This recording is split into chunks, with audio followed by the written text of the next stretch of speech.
So it's rough, tough and versatile.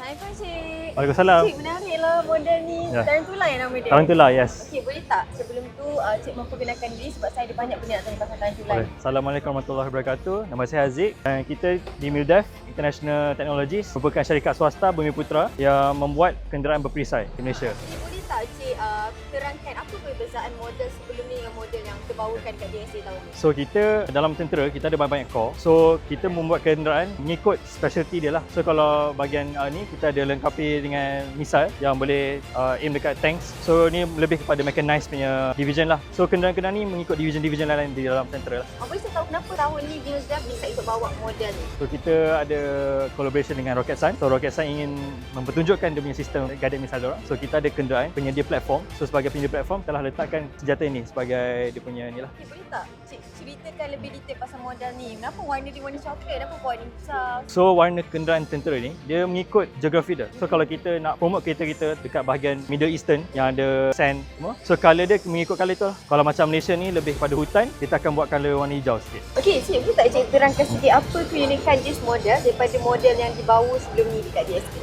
So keunikan untuk model yang ni is that kita memang ada yang RC12 yang 12.7mm.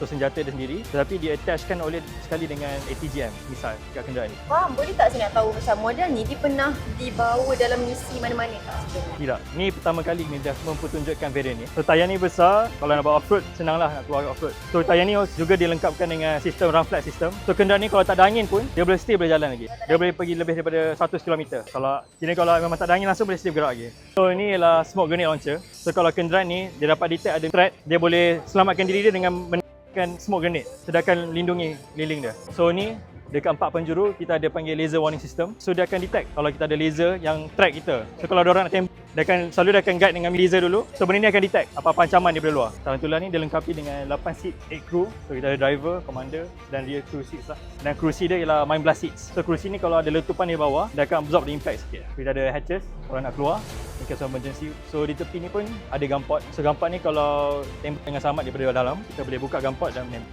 So setiap tingkap dia akan ada gunport dia sendiri. Okay, Cik, cuba Cik bagi tahu saya dalam banyak-banyak features dekat model ni mana satu yang Cik paling suka? Overall semua benda, tapi bagi saya Tarantula ni lebih special daripada kenderaan lain dari segi rupa dia. Sebab rupa dia sangat menarik daripada depan.